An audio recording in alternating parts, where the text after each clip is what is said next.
né? Boa tarde a todos e a todos. A gente está começando mais um grupo de trabalho do Colóquio Internacional de Direito e Literatura, né? Agora as apresentações online, né? Eu sou o Guilherme, eu sou professor no Instituto Federal do Sul de Minas, sou doutorando em Direito pela UFMG. A professora Lili já vai se apresentar, tá? Só queria dizer que nós faremos todas as apresentações no tempo de 10 minutos e reservaremos um tempo ao final para eu e a professora Lili apresentarmos as nossas considerações. Começaremos com o Frank logo mais, após a apresentação da Lili. Pedir para, na apresentação de cada um, normalmente a gente, às vezes, pode se atropelar, né? Acontece, eu mesmo acabei de fazer isso, e falar o seu nome, falar de onde você veio e falar o título do seu trabalho é muito importante, tá? Afinal de contas, isso aqui vai estar gravado e é para que nós possamos ter as devidas referências, tá bom? Professora Lili, com a palavra. Tá mutada, amiga. Olá, pessoal, boa tarde. Meu nome é Liliane. Fiquem à vontade para me chamar Lili, esse codinome que me foi atribuído com muito carinho no período do mestrado, em que fui colega de Gui, orientandos do professor André Caran Trindade. Hoje sou professora na UFOB, a Universidade Federal do Oeste da Bahia. Lá se vão aí quase 10 anos de Direito e Literatura, essa paixão que também compartilho, não só com Gui, imagino que com todos vocês.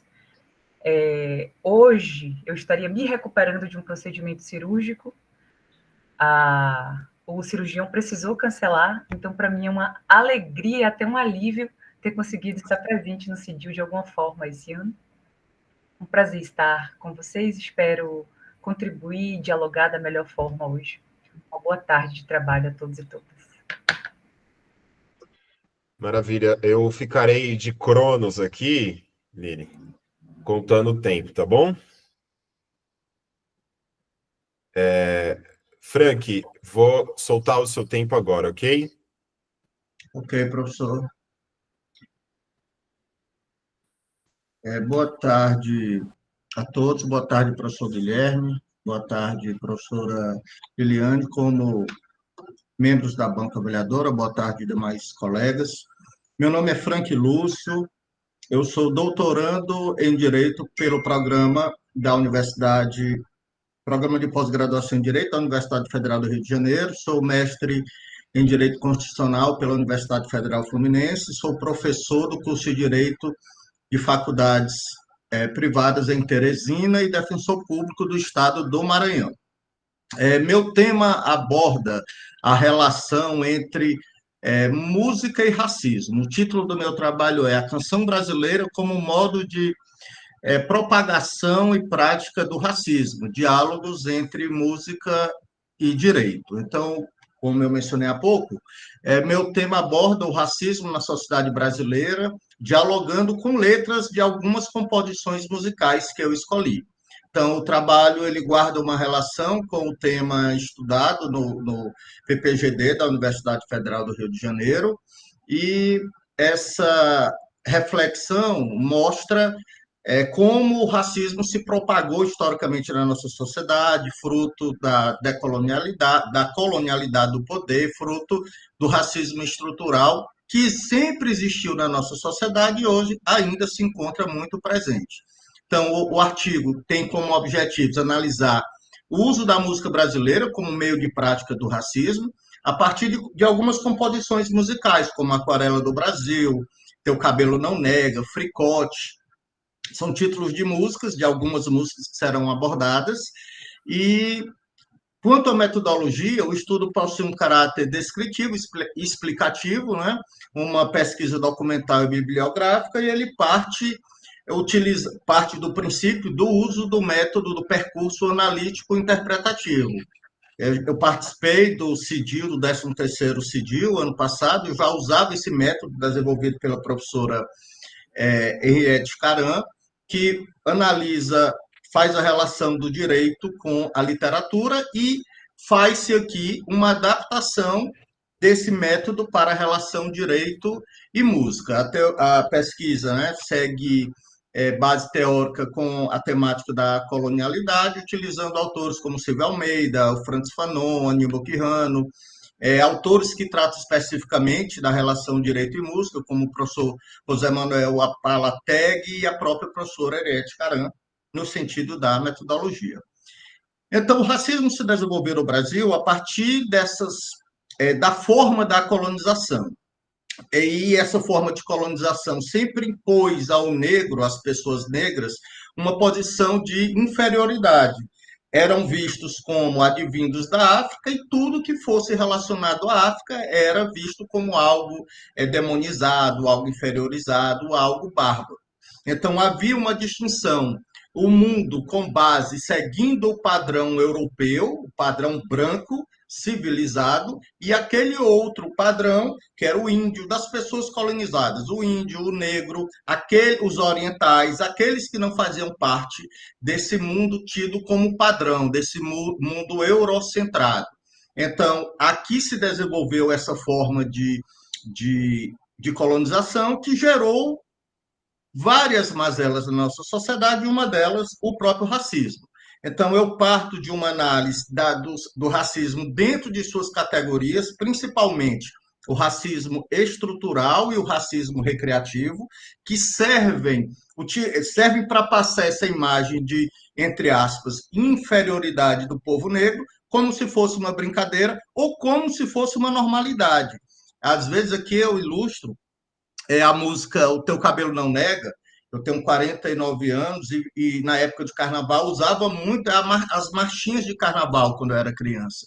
E essa música é uma música clássica, remete à minha memória afetiva, mas só quando adulto eu fui perceber uma música tão inocente, entre aspas, uma música que revela o desejo, o amor por uma negra, mas que tem um conteúdo extremamente racista. O homem é apaixonado pela mulher negra, ele ama a negra, por quê? Porque a cor da negra não pega nele. Porque se a cor da pele contaminasse o homem branco, ele não queria mais a negra. Isso tem um cunho, se alguém vai fazer uma reflexão mais atenta à música, revela uma maneira, embora em tom de brincadeira, mas extremamente racista. E nós, como criança, a gente levava isso e ficou adulto e leva isso como se fosse algo natural. Né? Isso é um exemplo, eu vou fazer uma abordagem, embora de maneira objetiva pelo nosso tempo, cada uma dessas músicas. A pesquisa utiliza essa relação multidisciplinar entre direito e música, direito e literatura, nesse movimento mais clássico. Existem várias categorias, direito como literatura, direito na literatura, direito como literatura, e aqui eu faço uma adaptação com base nos estudiosos, utilizando a categoria direito na música para utilizar as músicas que são canções no repertório musical brasileiro, ou seja, não são todas as músicas que podem participar desse tipo de relação, mas a música que é canção, a música que possui letra, a música que possui uma mensagem expressa, ainda que de forma sutil, mas que você possa entender uma mensagem. O próprio professor Apalateg diz que música também é literatura. Então, dentro dessa relação interdisciplinar, utilizando essa metodologia do direito com a literatura para analisar o direito com a música. E dentro do trabalho foram escolhidas algumas músicas. Uma delas eu já mencionei aqui, que é O Teu Cabelo Não Nega, a música do Lamartine Babo, que o homem branco, ele apresenta um desejo pela mulher negra, mas com a ressalva. Eu te quero, já que teu cabelo, a tua cor não pega, mulata. Mulata, como tua cor não pega, eu quero teu amor. Ou seja, denota, num tom ainda que de brincadeira, um racismo muito presente ainda na nossa sociedade. Uma música clássica, talvez das mais conhecidas internacionalmente como música brasileira, Aquarela do Brasil, do Ari Barroso, que ele fala exaltando o Brasil, é uma música desenvolvida na época do Estado Novo, onde havia um nacionalismo muito forte, é um estilo de música do Brasil Exaltação, mas ao mesmo tempo que ele fala do Brasil moreno, que ele fala do Brasil mulato, ele apresenta o negro e a negra com termos, com características do malandro, da mulher sensual, mas que não serve para casar, aquela mulher que você serve para manter relação, você trata a mulher como objeto, a mulher negra, mas ela não serviria para casar, porque esse só o padrão branco. A música, uma música menos conhecida, do cancioneiro sertanejo mais clássico, que é o Preto de Alma Branca. Ele relata uma história de um ex-escravizado que é demitido de uma fazenda, ele salva a vida da filha do fazendeiro e acaba sendo morto por um animal. E o dono da fazenda louva a postura dele, dizendo que ele é um preto de alma branca, ou seja, ele só é um negro bom porque a alma dele é igual à do branco, porque ele faz a admiração ao negro, desde que o negro possua características de pessoas brancas ou que se encaixe na perspectiva e expectativa da pessoa branca, ou seja, o negro teria que ser submisso, o negro teria que dar sua vida pelo branco. O negro só é bom se ele tiver essas características de alma branca.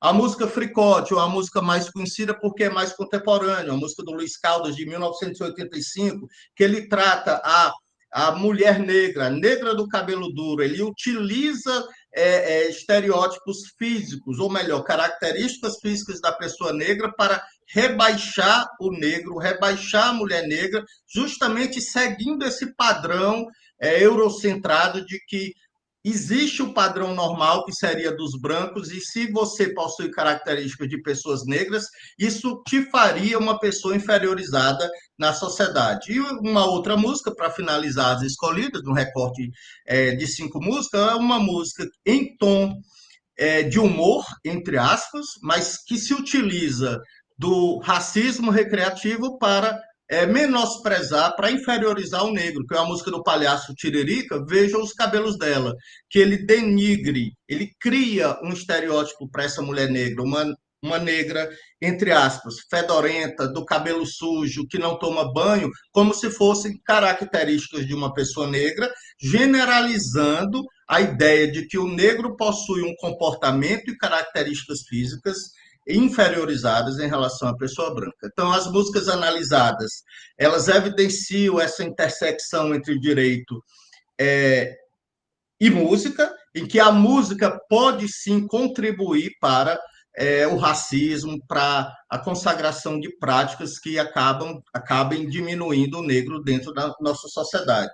Essas músicas, essas letras revelam preconceitos explícitos e implícitos e serve, de certo modo, para que nós possamos refletir sobre necessidades de mudança em relação a essas práticas tão nefastas. Então, essa é a minha apresentação. Estou à disposição para alguma indagação, algum questionamento. Obrigado. Perfeito. Obrigado, Frank. Temos agora na sequência, talvez seja melhor até para que possamos passar, né, quem... A gente tem certeza do nome de quem está aqui, chamar a Lívia para apresentar, pode ser, Lívia? Pode sim, professor. Muito obrigada. Tá bom, pode começar, viu? Boa tarde a todos. Gostaria de cumprimentar o professor Guilherme, a professora Liliane, os demais colegas, e agradecer pela oportunidade de apresentar. Eu sou mestranda pela Faculdade de Direito do Sul de Minas, e hoje eu apresento a pesquisa intitulada A Voz de Ossanha e o Silêncio do Direito, Poética e Resistência em Democracia em Vertigem. Quando fui buscar esse trabalho, né, eu e o meu colega Wellington, nós analisamos o documentário Democracia em Vertigem, de Petra Costa, de 2019, e nele, né, utiliza elementos poéticos, especialmente a canção O Canto de Ossanha, para tensionar, né, o papel do direito nessa experiência democrática brasileira.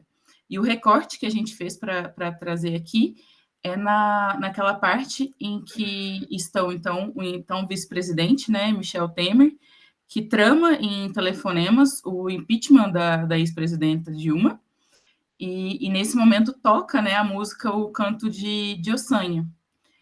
E eu trago como problema e justificativa que o filme, ele narra esse processo da erosão, né, democrática que a gente vem vivendo no Brasil, naquela época e, consequentemente, nos dias de hoje, a partir de uma perspectiva mais subjetiva e trazendo uma sensibilidade, né? O objetivo nosso foi investigar como que o direito ele aparece menos como uma técnica normativa e mais nesse campo simbólico, né, desse narrativo afetivo.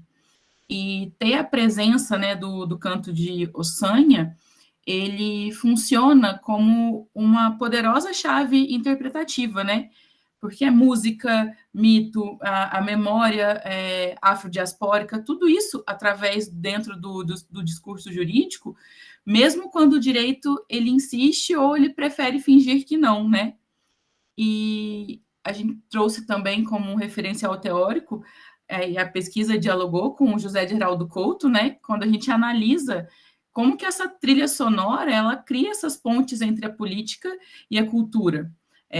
Embora a voz esteja na voz de Vinícius de Moraes, nós temos também os temas da hermenêutica jurídica, essa teoria narrativa aplicada ao direito, esses elementos tão importantes, né, das tradições afro-brasileiras, e, em especial, o simbolismo de Ossanha, né, como um orixá de sabedoria e de cura.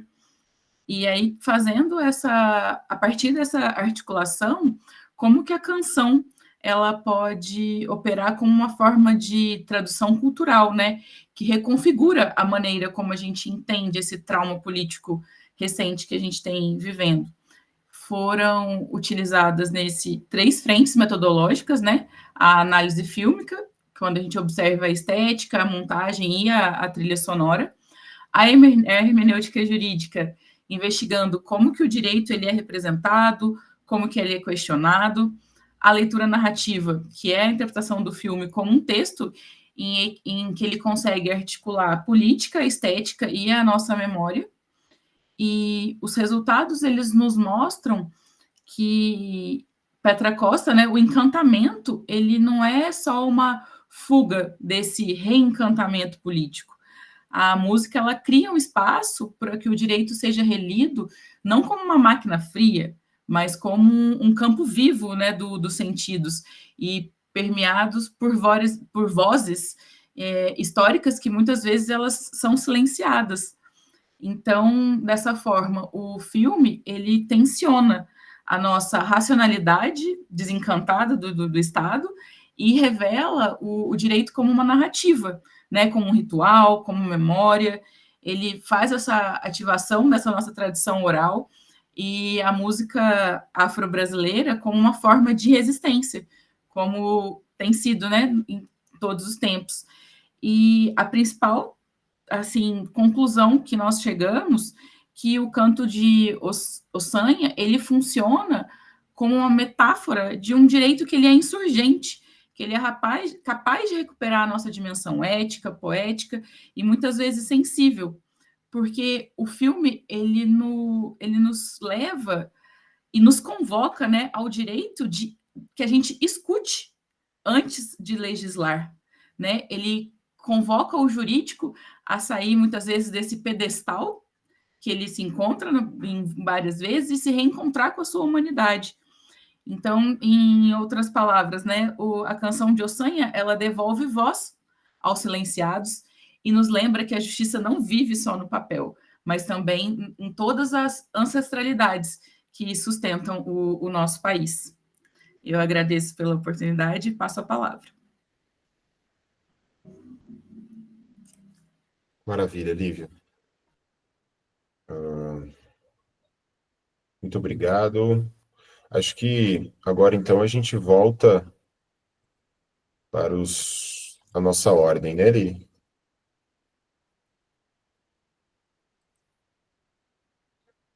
E aí, nesse caso, temos Carla. Sou eu. Boa tarde a todos.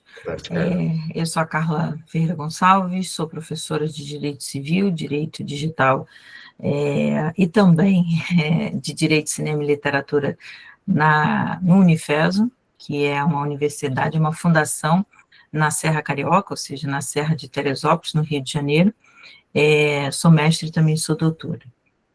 Na verdade, esse trabalho que a gente vai apresentar, que eu vou apresentar hoje, ele é fruto já de uma pesquisa que nós já fizemos aqui, nós, porque sou eu e um outro professor, fizemos alguns anos atrás sobre direito de ficção científica. E aí a gente trabalhou várias obras de ficção científica, mas uma obra sempre chamou muita atenção da gente, que é o livro, né, e a obra do Philip K. Dick, que é Os Androides Sonham com Ovelhas Elétricas, que deu origem ao filme Blade Runner. Então, essa é, na verdade, o nosso ponto de partida, a partir da ficção científica. Eu posso compartilhar aqui? A apresentação é só para ilustrar mesmo. Eu vou até botar, não vou botar no modo apresentação, porque... Deixa eu botar só aqui no início. Então, o tema é Direito de Ficção Científica e Direito de Personalidade em Blade Runner. Coincidentemente, o Instituto de Direito e Tecnologia do Rio de Janeiro, o ITS, né, que tem o professor Ronaldo Lemos, o professor Sérgio Branco, fizeram um trabalho, acho que se não foi essa semana, foi na semana passada, sobre exatamente a contemporaneidade, né, de Blade Runner. Então, na verdade, essa é uma obra que ela traz muitos conflitos jurídicos e sociais para a gente discutir até hoje. Então, deixa eu passar aqui. Então, Blade Runner, né, o Caçador de Androides, que o livro foi escrito em 1968, com o nome Androides Sonham com Ovelhas Elétricas. E por que esse nome, né? Androides Sonham com Ovelhas Elétricas? Porque a figura principal, o personagem principal, que é um detetive, na verdade, os animais reais da época tinham desaparecido. Então, as pessoas só poderiam ter, na verdade, animais que eram animais androides, né, animais elétricos. Então, ele sonhava em ter uma ovelha, porque ele tinha perdido a sua ovelha, ela tinha acabado o seu tempo de vida, e ele queria, então, comprar uma ovelha que fosse uma ovelha de verdade. E essa ovelha, na verdade, é caríssima. Então, assim, Androides Sonham com Ovelhas Elétricas é por conta dessa questão. E o Caçador de Androides, o filme não deixa isso muito claro, nem o livro, mas ele também é um androide. Então, a gente tem, na verdade, esse conflito, essa obra, como eu disse, ela foi escrita em 1968 pelo Philip K. Dick, que é esse que está aqui do lado direito na foto. O que está aqui no lado esquerdo é o Ridley Scott, que transpôs, né, a obra para o cinema, com o nome de Blade Runner. E, assim, a gente fala da atualidade dessa obra. O interesse, hoje, cada vez mais, entre as tecnologias, as máquinas inteligentes, a inteligência artificial generativa, e como é que a gente lida, né, com essas questões no direito. E quais são os nossos objetivos, né? Aproximar o direito da literatura por meio da ficção científica. A literatura de ficção científica, ela sempre foi e ainda é uma ferramenta de reflexão jurídica, porque ela é uma literatura distópica. Então, assim, em muitas obras de ficção científica, a gente identifica, né, questões muito atuais. Essas obras foram escritas há 30, 40 anos atrás, e mesmo assim elas continuam com uma atualidade impressionante, que é o caso, né, do Blade Runner. Então, a gente fala também, parte da ideia de analisar, né, os desafios da expansão tecnológica que essas obras traziam para a gente, e que a gente hoje é uma realidade, com o advento da Covid, né, da Covid-19, o uso das tecnologias, principalmente da inteligência artificial, ele foi potencializado. Então, assim, tudo que se esperava, né, no estudo das tecnologias, tudo que se esperava que fosse acontecer durante um período muito mais longo, né, aconteceu tudo muito rápido durante o período da pandemia. E essa expansão tecnológica, como é que a gente lida com essa expansão tecnológica? E é importante a gente, então, repensar essa noção de sujeito de direito e os direitos de personalidade dentro desse contexto que na verdade, um contexto de direito robótico. Então, como a gente tem isso na obra, o Blade Runner, replicantes é a questão da humanidade. Replicantes, que são seres artificiais, que no filme, né, eles têm emoções, memória e autoconsciência, quais são, né, os desafios hoje, cada vez que a gente tem cada vez mais o surgimento dessas máquinas superinteligentes. A gente tem a automação em diversos setores, né, com o uso de inteligência artificial, mas a gente não tem só automação com por essas tecnologias. A gente tem, na verdade, uma evolução tecnológica produzindo máquinas superinteligentes ou mecanismos que se aproximam, né, da ideia do humano. Então, qual é a questão ética também? É aceitável tratá-los como meras máquinas ou a gente vai, na verdade, discutir como é que o direito vai tratar essas máquinas? A gente tem várias obras de ficção científica, como Eu, Robô, do Asimov, a gente tem Star Wars, várias obras que vão fazer esse questionamento, né, sobre como tratar ou como as máquinas serão tratadas no futuro. O futuro é hoje, né, o futuro é o que a gente tem hoje. Como é que a gente vai lidar com essas questões diante dessa realidade que a gente tem hoje? E as reflexões jurídicas, os direitos de personalidade, né, como todos sabem, ele é tratado lá no artigo de 11 ao 21 do Código Civil, e são formados por atributos muito próprios, né, e muito específicos da individualidade humana, que são qualidades físicas, qualidades morais, a individualização do ser humano, é um conjunto muito particular de direitos subjetivos, com características muito próprias da pessoa humana. Então, como é que a gente discute a questão dessa personalidade jurídica ou dessa personalidade eletrônica quando a gente tem algumas características, né, nas máquinas inteligentes? A gente tem também um outro filme do Jones, né, que é o Her, que ele se apaixona por um aplicativo, né, durante todo o filme ele está ali tendo uma interação com um aplicativo de relacionamento, e no final esse aplicativo precisa ser desligado.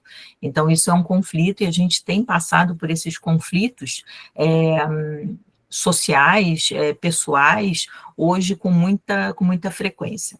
A gente tem aqui uma passagem, né, do Kurzweil, e que ele diz que em 2060 uma máquina será mais capaz que todos os cérebros humanos somados, e por volta de 2100, poderemos ver surgir uma nova espécie parcialmente robótica, parcialmente humana, na proporção que for desejada, né, por nós.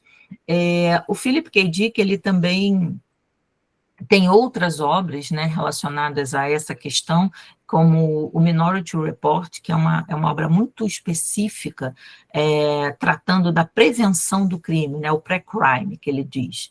Mas voltando aqui para o Blade Runner, a gente tem umas questões éticas. Quem viu o filme sabe o porquê dessa imagem, né, do Rutger Hauer, que já falecido ator, que ele é, na verdade, o replicante que vai, né, perder a capacidade de existência no final do filme, e ele vai refletir sobre essa questão, sobre a sua possibilidade de permanecer funcionando, de permanecer vivo, e ele traz uma humanidade muito grande para esse replicante.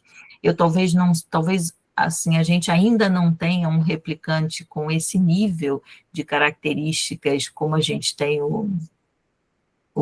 esse replicante, mas a gente precisa repensar, principalmente na estrutura legislativa, como é que a gente vai lidar com a questão das inteligências artificiais generativas e cada vez mais próximas de uma reprodução daquilo que se aproxima do humano.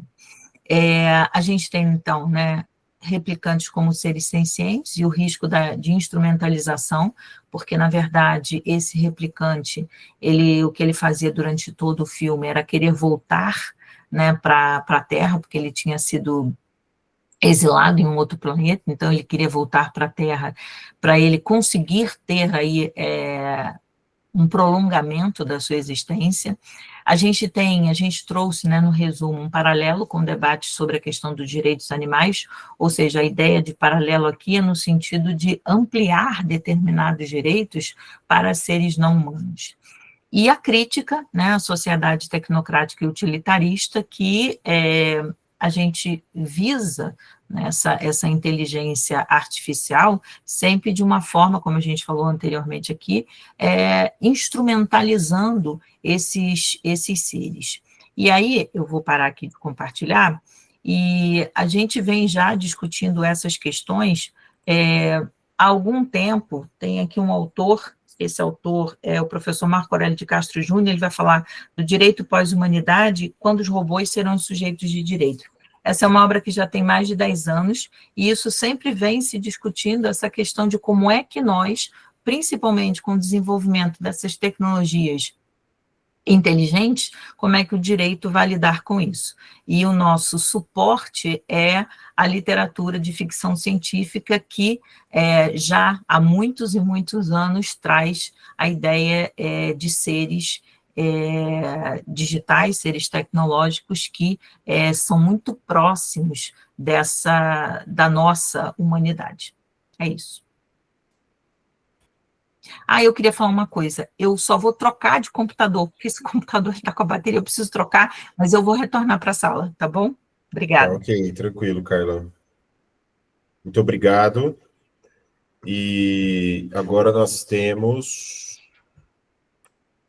Douglas. Olá, boa tarde. Consegue me ouvir? Boa tarde, conseguimos te ouvir, sim. Vou começar a contar seu tempo aqui. Por favor, nome e o título do trabalho, tá? Okay. Então vamos lá, boa tarde mais uma vez. Meu nome é Douglas, sou de Governador Valadares, Minas Gerais. Eu sou mestrando da pós-graduação de Gestão Integrada no Território da Univale, Universidade Vale do Rio Doce. Meu trabalho, o tema dele é Isso Não É Quem Sou. Corpo, Território, Poder e Resistência em Foucault, Almodóvar e Alta Etnografia. A pesquisa, na verdade, ela trata-se de uma ideia que tivemos em transformar cada capítulo da minha dissertação em um artigo. Então, esse aqui é um dos possíveis capítulos da minha dissertação de mestrado. Eu começo propondo que a pele em que habita o fio que estou utilizando, vou usar ele como metáfora, ele fala de um cirurgião plástico que cria uma pele sintética e mantém uma pessoa em cativeiro, submetendo em transformações corporais profundas. O filme reúne violência, controle e identidade, mostrando como o corpo pode ser manipulado para entender a um ideal normativo. E nessa perspectiva, então, entra a obra de Michel Foucault, chamada-se Isso Não É um Cachimbo. A ideia que Foucault vai trazer para essa obra é uma imagem de um cachimbo de Magritte, e ele vai usar, então, um desenho do cachimbo, afirmando que não é um, pois, na verdade, a representação não é a coisa real. Essa é a perspectiva de Foucault. A representação não coincide com a experiência real daquele objeto. Isso permite pensar como imagens, discursos e normas mudam identidades e produzem expectativas. E é aqui, então, que entra a chave fundante do trabalho, que é o conceito de corpo-território. Eu uso o Mondardo para falar um pouco sobre isso. O Mondardo propõe que o primeiro território de dominação é o corpo. É nele que o biopoder se inscreve por meio de normas de gênero, sexualidade e moralidade. Em Almodóvar, o filme que eu citei anteriormente, isso aparece de forma literal. A pele, ela é manipulada e é colonizada. Não é apenas um corpo, é um território violentado. Essa discussão, ela atravessa também o meu próprio corpo-território, marcado pela necessidade constante que tive até aqui, talvez de performar uma masculinidade heterossexual imposta, inclusive dentro da vida religiosa. E aqui vem a questão autoetnográfica. Eu fui sacerdote católico, eu fui franciscano por 14 anos.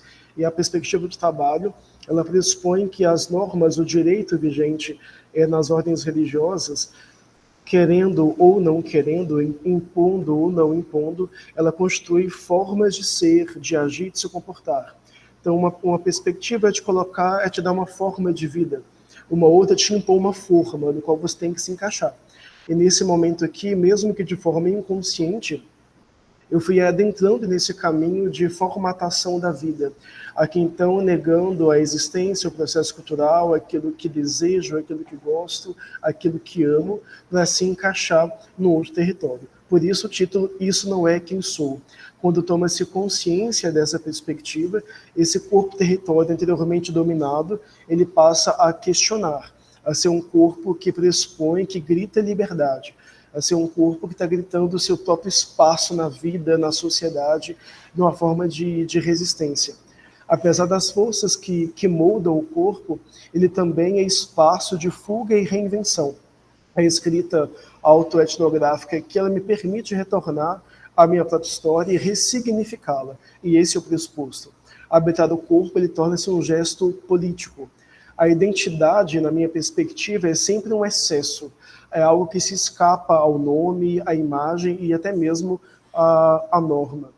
E, nesse sentido, o filme, ele funciona como uma superfície violenta, mas quando toma-se consciência disso, tenta-se encontrar uma forma de resistência. E é nessa forma de resistência que os corpos todos vão tentando existir, viver, e não apenas sobreviver. Essa relação de resistência proposta aqui no trabalho não é um sinal de violência com o outro, mas de romper a violência consigo mesmo. É resistir às ideias formatadas da sociedade em como se comportar, como falar, como agir, e passar a acolher aquilo que já está dentro de nós, enquanto a visão talvez aí metafísica proposta por Kant, que também é citado nesse trabalho.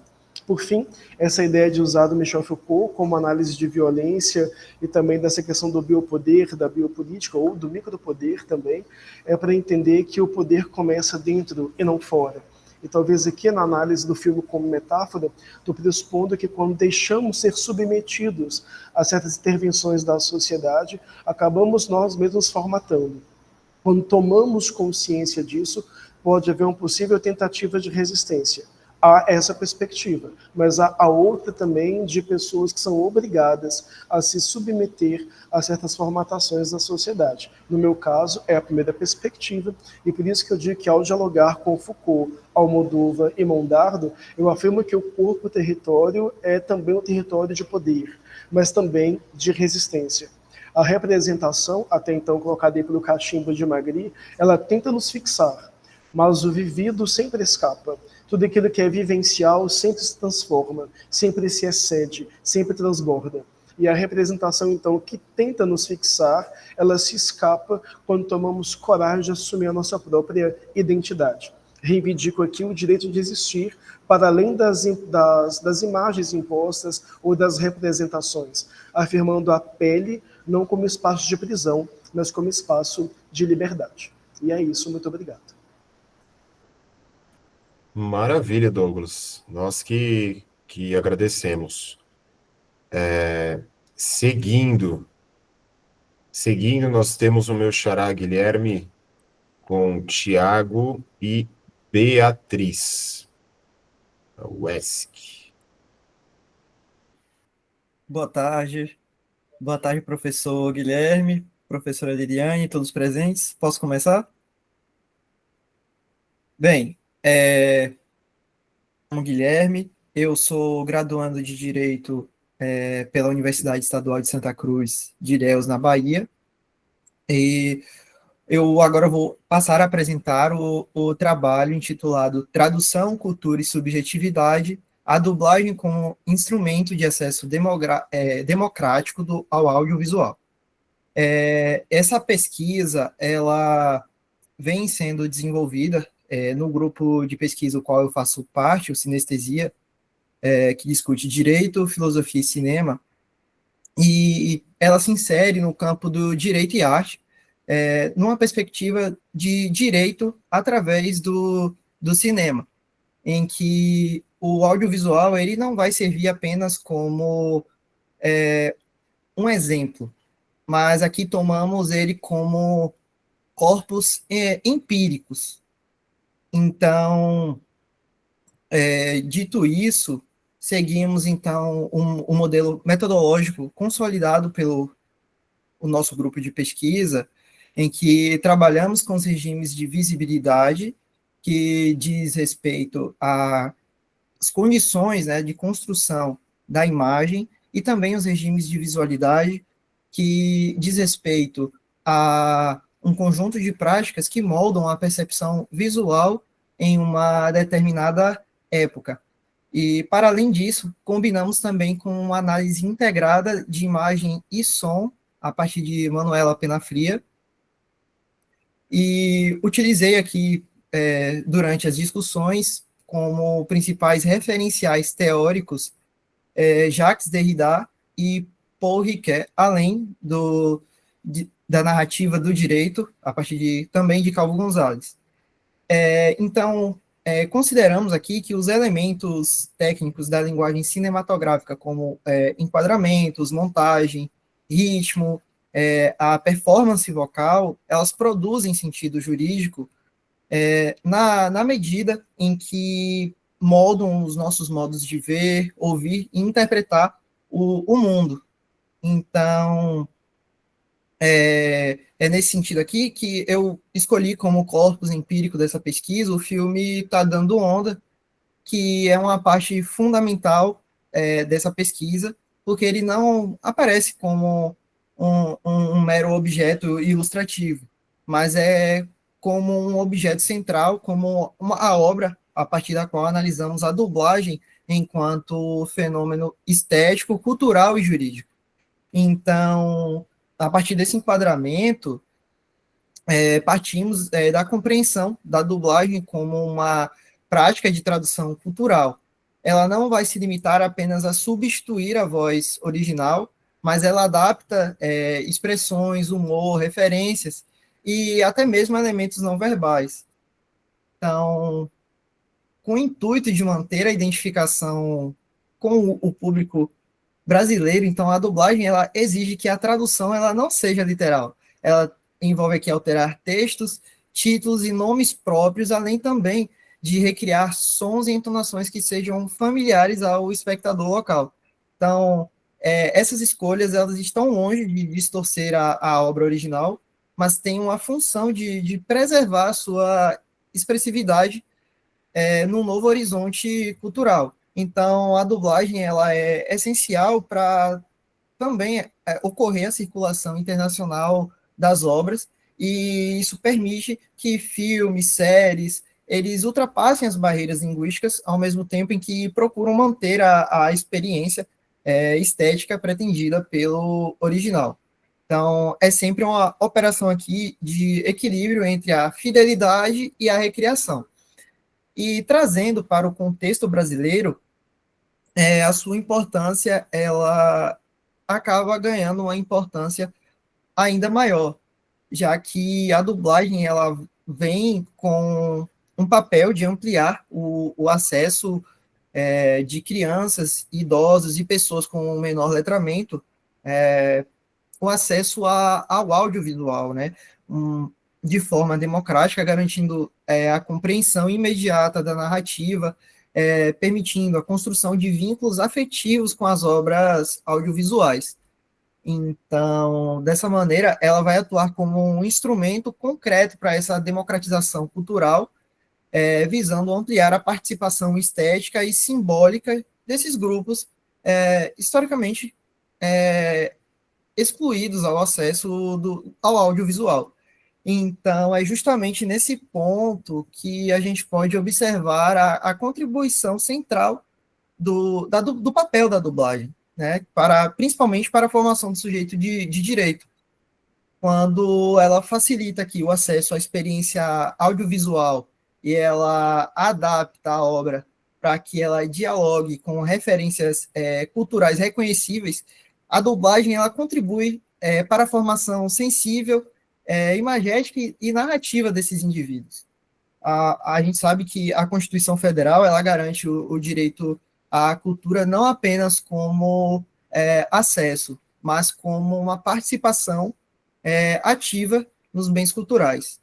Então, quando a dublagem, ela, ao produzir esse pertencimento e identificação, ela atua diretamente na constituição dos sujeitos que se reconhecem como participantes da vida cultural no país, né, fortalecendo cada vez mais a capacidade de interpretar conflitos, normas sociais e valores que são apresentados nessas obras.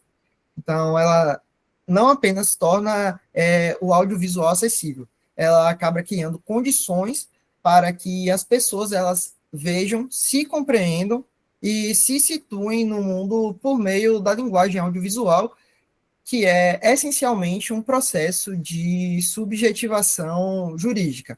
Então, como eu mencionei anteriormente, nos apoiamos nas ideias de Paul Ricoeur, que ele vê a tradução como um gesto ético de hospitalidade linguística, onde ele traz a ideia de que traduzir não é reproduzir o original, mas acolher o estrangeiro em sua diferença, enriquecendo a língua de chegada. Então, a dublagem, ela realiza exatamente esse movimento. Ela recebe a obra estrangeira em nosso idioma, preservando a sua essencialidade, ao mesmo tempo em que acaba sendo reescrevendo, na verdade, o seu significado culturalmente. Então, partindo também de um outro referencial teórico, a partir das ideias de Jacques Derrida, ele nos mostra que a tradução ela opera entre o traduzível e o intraduzível. Então, meio que existe um paradoxo. Então, toda tradução ela transforma o texto e evidencia a instabilidade no sentido.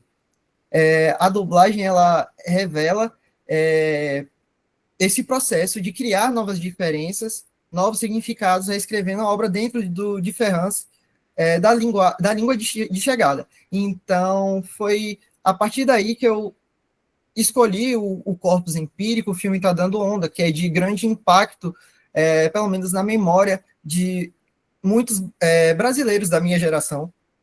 E uma questão muito curiosa relacionada a esse filme é que a equipe de direção de dublagem e de tradução se reuniu com os produtores originais e fizeram com que ocorresse essa adaptação específica, cultural para cada país. Por exemplo, na versão brasileira, tem a escolha da mudança dos nomes dos protagonistas, que em inglês é Cold Maverick, que se torna Cadu Maverick, Chicken Joe se torna João Frango, a Antártica é transformada no Frio de Janeiro, e então, somadas a essas adaptações sonoras e vocais, essas mudanças elas constroem a identificação imediata com o público brasileiro, reescrevendo o filme no imaginário, sem romper com a sua proposta original. Então, dessa forma, a gente acaba concluindo que a dublagem ela é uma prática hermenêutica, cultural e subjetiva que traduz, adapta e recria. E no Brasil, ela amplia o acesso, fortalece a cidadania cultural e contribui para a formação sensível e jurídica dos indivíduos, ao reescrever uma obra em nosso horizonte cultural, mas também na experiência de nós, enquanto sujeitos de direito, capazes de participar e ressignificar o mundo que o audiovisual acaba nos apresentando. Então, é isso. Muito obrigado a todos. Maravilha, muito obrigado, Guilherme. Você é aluno da Samene? Sim, ela é minha orientadora. Deu para perceber.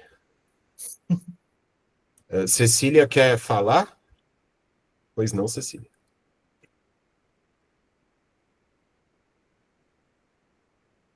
Tudo bem. Quem nunca, Cecília? Quem nunca?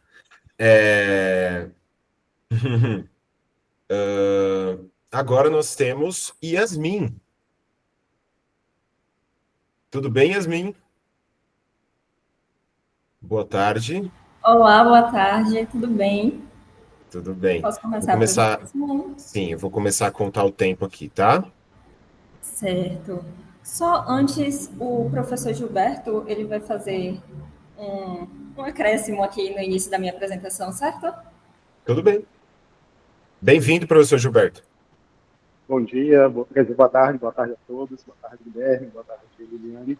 Na verdade, estou aqui para prestigiar a apresentação de Yasmin e apenas falar que o artigo é fruto do nosso grupo de pesquisa da Universidade do Estado da Bahia, da UNEB.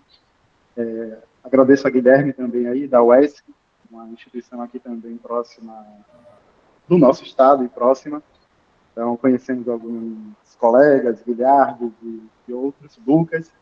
Então, o artigo é fruto do nosso grupo de pesquisa, que aí tem um nome que é GEDI, Grupo de Estudo em Direito Digital e Inteligência Artificial, e aí fizemos uma brincadeira com o nome para ficar algo bem emblemático. Então, gostaria de parabenizar a Yasmin pela construção do artigo e dizer que estou aqui à disposição de todos.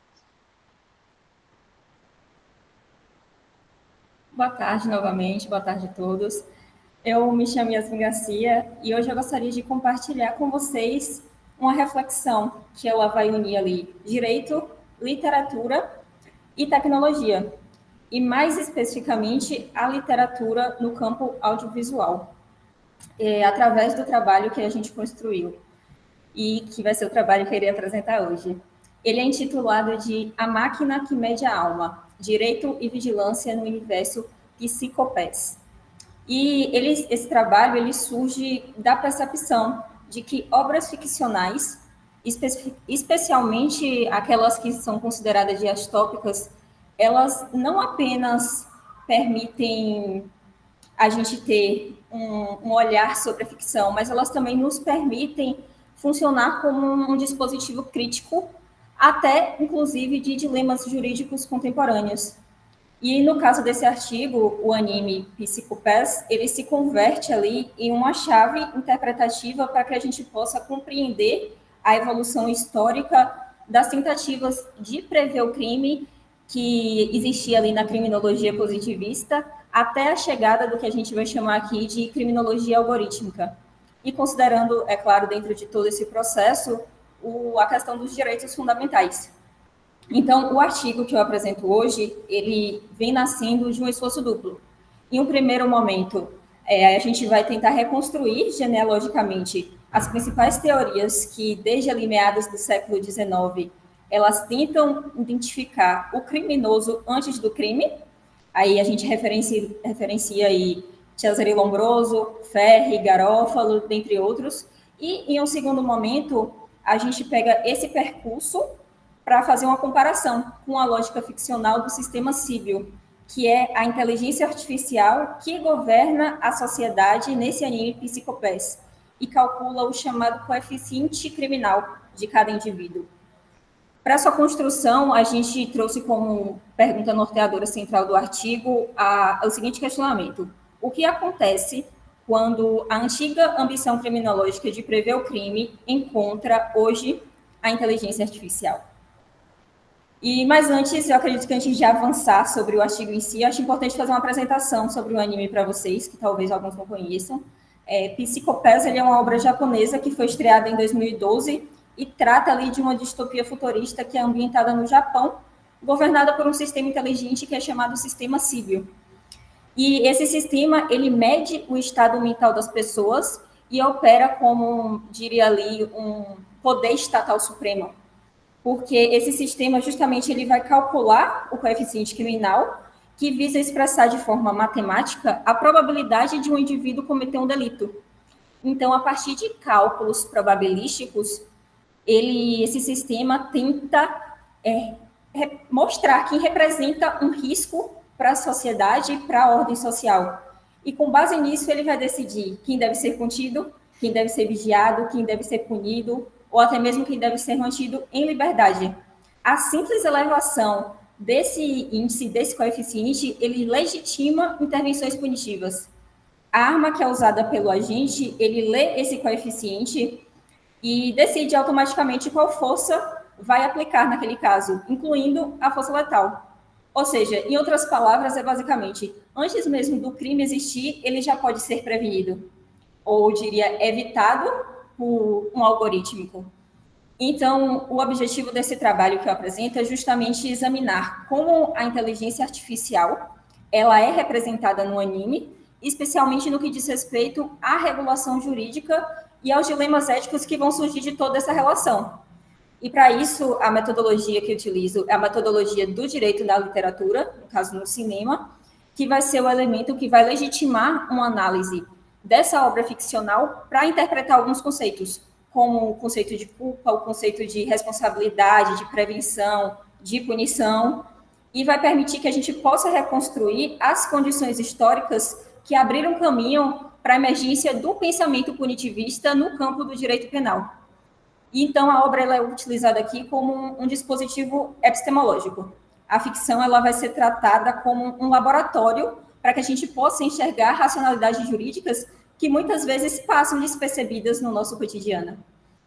E, ao final, vai ser realizada ali uma análise do modo como o sistema do anime, ele representa a governamentabilidade algorítmica, que aqui referencia o Foucault, a psicopolítica, referenciando Byung-Chul Han, e outras temáticas como sociedade de controle, capitalismo de vigilância, pós-humanismo.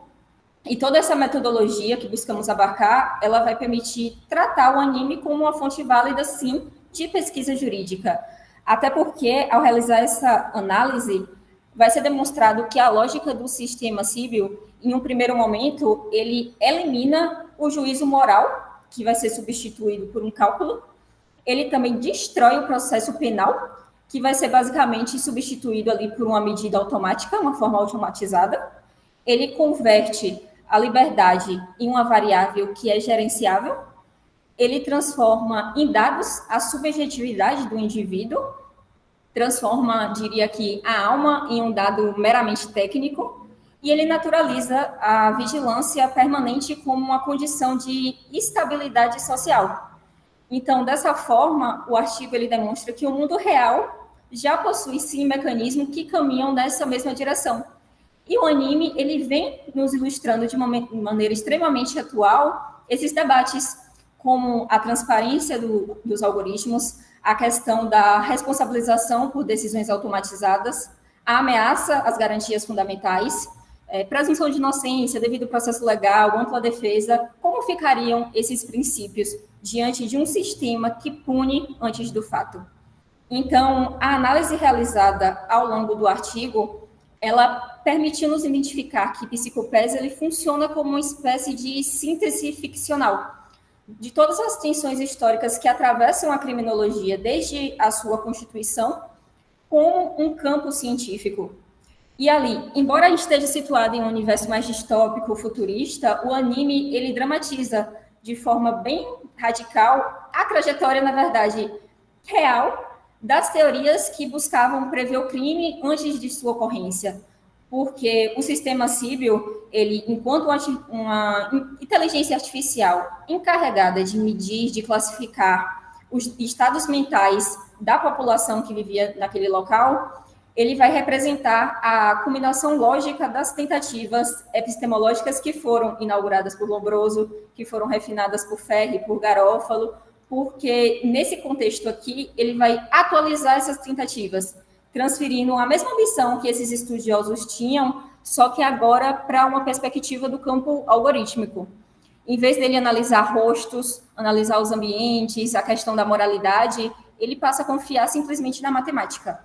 As vidas são transformadas basicamente em números, e esses números definem quem merece confiança e quem deve ser alvo de repressão.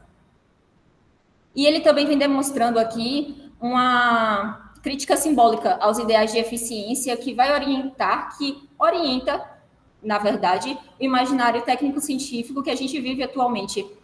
A partir do momento que a tecnologia, quando ela é convertida em um substituto da deliberação ética, ela tende, sim, a legitimar práticas autoritárias perante um discurso de neutralidade.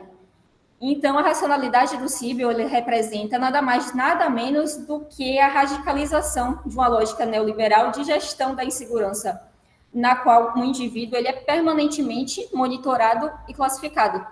E aí ele vai mostrar de forma muito contundente os riscos de permitir que a máquina defina aquilo que, historicamente, sempre exigiu uma deliberação humana, uma garantia jurídica, uma deliberação ética também. E, assim, o artigo ele vem concluindo que o uso indiscriminado de IA, de inteligências artificiais, no campo do direito penal, ele pode nos conduzir a um paradigma no qual valores humanos, eles cedem lugar à eficiência técnica, à eficiência algorítmica. Então, Psicopass, ele não é um futuro distante. Eu diria aqui que ele é o espelho do presente empurrado alguns centímetros para frente. A tecnologia, ela já mede nossos dados. Então, o que está em disputa agora é se deixaremos que ela passe a medir as nossas almas. E aqui eu encerro minha fala. Muito obrigada. Passo a palavra. Muito bom, viva a Bahia. Gente, seguinte, cheguei apressado, né? Tocando terror aqui, colocando todo mundo no tempo e deixei, inclusive, muito pouco espaço para minha colega, para minha referência acadêmica, que é a professora Liliane, tá? Então, vou agora passar a palavra para ela, para que ela possa fazer as considerações certamente muito importantes, né? E depois eu também falo, porque eu gosto de falar, e eu tenho muita coisa para falar, tá? Então, professora Liliane, com a palavra. Gui. Essa admiração é recíproca. Como foi bom estudar direito e literatura, né, e ser apresentada tudo isso ao seu lado. Pessoal, antes de mais nada, eu gostaria de dizer que eu estou completamente encantada pelos trabalhos. Não é só um retorno ao CIDIO, mas é um retorno com a tarde riquíssima, né, de muitas potencialidades e potenciais aqui de exploração, de forma que esse é um diálogo, né? Esse é um diálogo mais aberto. Gui, eu lhe pergunto, poderíamos também dar o retorno 1 a 1? Vamos agora conversar com o Frank. Eu me dirijo ao Frank, você se dirige a ele na sequência, ou você prefere uma rodada completa?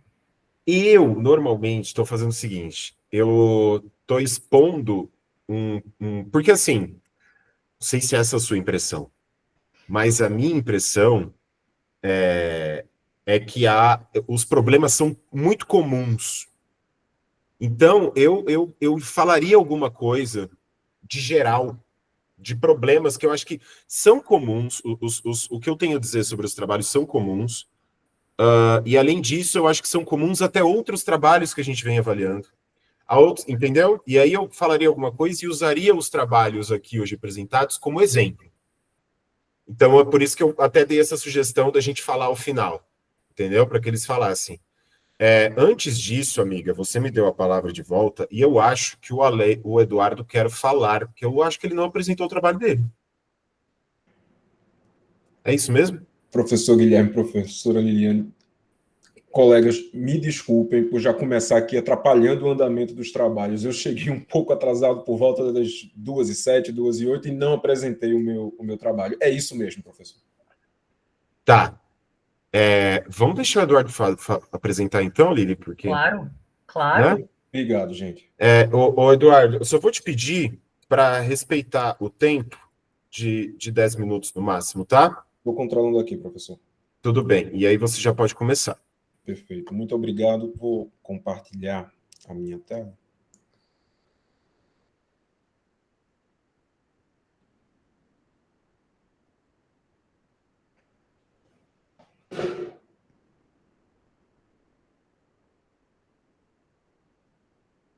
Vocês veem a minha tela? Eu imagino que não, né?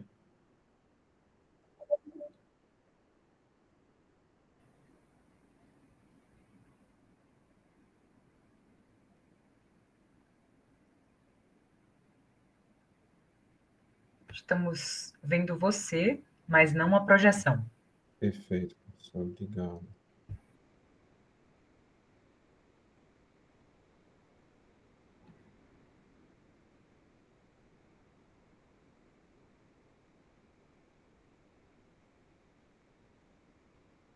Bom, não tem problema. Eu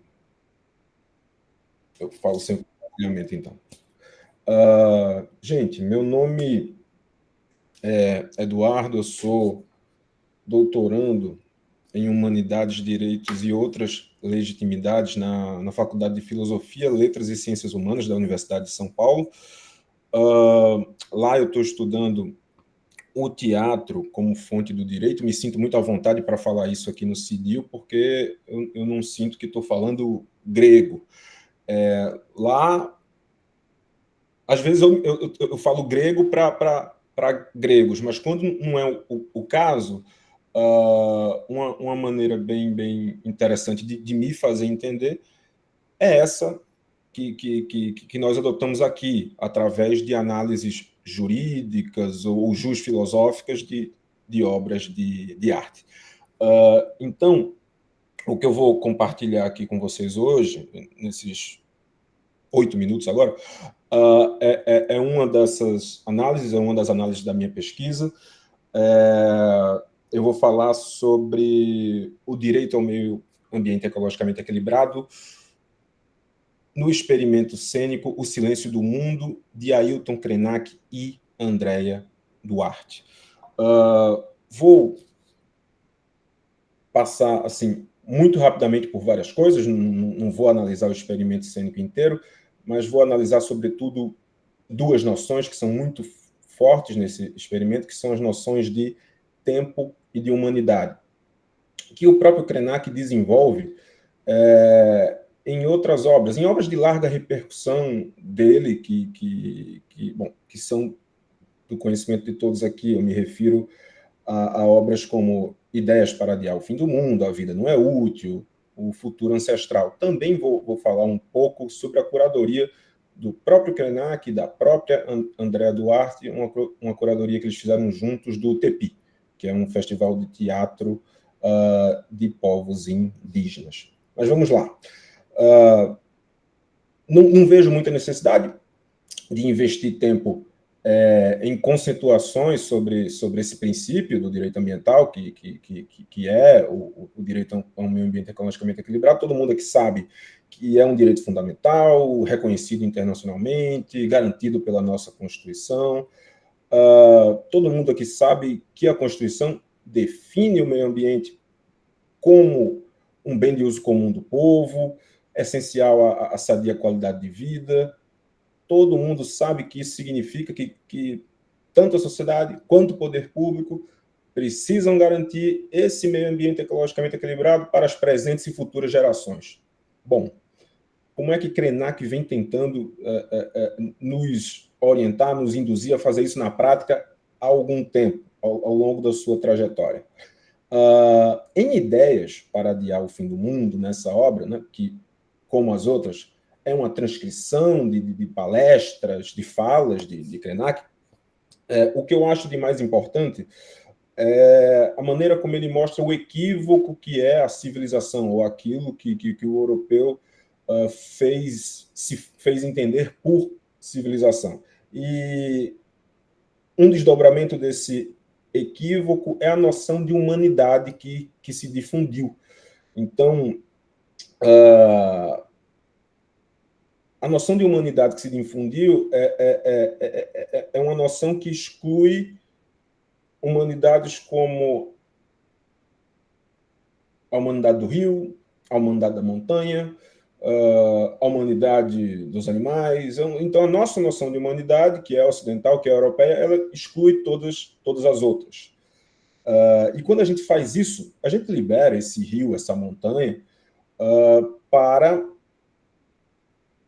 A gente começa a observá-los como um recurso industrial, ou a gente permite o extrativismo, isso passa a ser uma paisagem, né? Esse tipo de pensamento é reforçado em obras como A Vida Não é Útil. Assim, ele reforça essa tendência destrutiva da noção de civilização que se difundiu. Numa obra já como Futuro Ancestral, aí ele nos pede para olhar para trás e, a partir disso, projetar um futuro. Porque, de novo, a nossa ideia de futuro é ocidental. Enquanto ele diz assim, olha, Os hábitos dos povos originários podem garantir a sobrevivência deste planeta. Ele está pedindo para a gente olhar para trás e voltar para essas raízes. Basicamente, quando eu falei do TEPI, né, desse Festival de Teatro para Povos Indígenas, que é um festival que acontece em São Paulo, teve 3 edições, teve curadoria de Krenak, de André Duarte, eu estou falando de uma curadoria que privilegia esse tipo de pensamento, né, que privilegia obras que colocam o indígena como protagonista e que nos chamam a atenção para isso, para esse tipo de noção de tempo, de humanidade e de como isso pode ser realmente um caminho para o meio ambiente ecologicamente equilibrado. O Silêncio do Mundo foi um experimento cênico que aconteceu no 27º Porto Alegre em Cena e que foi publicado numa publicação por ocasião do TEPI, lá em São Paulo. Mas no experimento cênico que aconteceu em Porto Alegre, Krenak e André estavam em cena e justamente o que mais se procurou difundir, o que mais se procurou reconhecer foi essa ideia de que os humanos assim, não somos as únicas espécies planetárias, nós somos parte do todo. E também se chamou muita atenção para a percepção do tempo do mito como um espaço de invenção, quer dizer, reforçando a ideia de futuro ancestral, porque o tempo da certeza, que seria esse tempo trazido pela civilização, ele limitaria muito o nosso entendimento. Então, quando a gente olha para trás, a gente estaria exercendo exercitando uma memória continuada e uma experiência coletiva. Assim, em resumo, e à guisa de conclusão, nesse minuto e meio que me resta, eu diria que, assim, até diante de tudo que a gente viu na COP30, eu acho muito interessante, mais do que urgente, a gente respeitar esse pensamento indígena sobre a própria origem, sobre a própria linhagem espiritual, assim, nem que seja por uma questão de sobrevivência. A gente reconhecer o futuro ancestral como o único futuro possível, a gente realmente alargar a nossa noção de humanidade no sentido de abarcar também a humanidade da natureza. Então, a gente fala muito em dignidade da pessoa humana, a gente falar mais em dignidade humana do que em dignidade da pessoa humana. E realmente, assim, a gente efetivamente olhar para o direito a um meio ambiente ecologicamente equilibrado como um direito humano. Eu acho que é isso, professores. Mais uma vez, obrigado e me desculpem, espero ter conseguido me fazer entender. Tranquilo, Eduardo, a gente que agradece.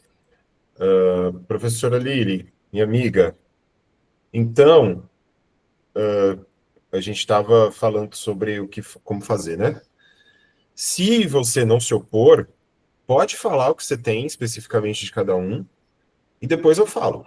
Eu acho que aí seria melhor, porque eu tenho medo de acabar roubando seu tempo de novo. Então eu vou deixar você falar. E aí eu vou fazer o seguinte, para que aí a gente possa, quem sabe, ouvi-los, nem que seja um pouquinho, quem sabe, vamos colocar um limite para nós, né? Uma autocontenção aqui de 15 minutos máximos das nossas falas cada um. Pode ser? Máximo. Máximo, 15 minutos cada um, tá bom? Show, minha amiga, pode começar. Bem, pessoal, boa tarde novamente. Eduardo, que bom que você se pronunciou e nós o escutamos, né, sobre o trabalho tão relevante. O Gui fez uma sugestão que eu acredito que pode funcionar dentro das minhas tentativas de contribuição. Gente, ao escutá-los, né, eu penso, antes de mais nada, no que tem sido, para mim, o maior desafio ao realizar pesquisas em direito e literatura. Né, como estamos nos comunicando nesse campo, como estamos construindo as nossas ideias. E hoje, para mim, a questão mais delicada ao pensar na construção entre direito e literatura, esse diálogo, que é profícuo mas é tentador de algumas formas perigosas, é como estamos problematizando as nossas pesquisas. Quando eu iniciei as minhas pesquisas em Direito e Literatura, eu fui tentada, porque quando estudamos Direito e Literatura, a gente mergulha muito em filosofia, antropologia, sociologia, história, a gente vai tomando rumos cada vez mais trans e interdisciplinares. E, de alguma maneira, ao aproximar direito e literatura, essa literatura vem com um potencial reflexivo que não alcançamos dentro da própria produção jurídica. E aí podemos falar de manuais, podemos falar de artigos jurídicos que não tenham esse corte transdisciplinar. A literatura vem dentro de uma comparação, mas seja como potencial reflexivo, como comparação com os termos que trazemos da teoria literária, nessa ideia do direito como literatura, as nossas problematizações são jurídicas. A pesquisa do direito e literatura é como problematizamos o direito. Né? É um campo... Não são pesquisas que se voltam ao problema literário, o problema tampouco não é apenas social ou apenas antropológico. Então, dentro dos instrumentos jurídicos, que há um limite, porque, afinal de contas, lidamos com limites dogmáticos. O problema do positivismo é o dogmatismo. Dentro desses limites, dentro de instrumentos que operacionalizamos, de linguagens que operacionalizamos, como podemos aproximar as altas potencialidades que eu escutei aqui hoje, né? Como podemos trazer esses aportes tão trans e multidisciplinares que a literatura nos faz atravessar? O diálogo já começa com grande potencial daí para problematizações que são jurídicas. E aí, na nossa tarde de hoje, esses ajustes podem se dar por um aumento de diálogo nos próprios textos, que tem uma problematização mais delimitada, ou um ajuste do que eu aprendi a chamar com a professora Débora Diniz de uma intencionalidade de pesquisa. Afinal, que estou comunicando para o campo jurídico do direito e literatura, o trabalho do Frank, que tem comparações riquíssimas entre direito e música, e como nós produzimos músicas, e aí o Frank traz uma distinção interessante, é um conceito que vale a pena explorar mais. Afinal, o que são canções? E por que elas se distinguem? Ao ouvi-la, eu penso que é pelo potencial influenciador do próprio imaginário social e coletivo. Isso está forte na fala do Frank. Mas, assim, eu iria sugerir um ajuste de intencionalidade. Dentro do seu texto, Frank, qual é a sua problematização? A prática e o crime do racismo? Ou a sua problematização parte de uma comparação entre processos sociais e processos que operamos e reproduzimos no direito? Que se vale desse fluxo em contrafluxo de um imaginário social e coletivo também, né? E aí, dentro disso, as relações entre autor, tempo da obra e presença discursiva, possibilidades de decolonização na leitura e comparação direta com os processos do direito. O Frank levantou a mão. Mas eu vou só sugerir uma coisa, mais uma vez sugerindo. Vamos deixar as réplicas, eventuais réplicas forem permitidas, ao final também, porque senão é perigoso a gente entrar numa discussão em um trabalho individual e a gente travar os demais. Então, né, agora nós falamos, né, já houve oportunidade de fala, nós falamos. Se não der para ver réplica, o espaço é para a gente para sair com algo a pensar mesmo, né? E aí, se a gente conseguir uma réplica, a gente faz, tá? Maravilha, é a minha torcida.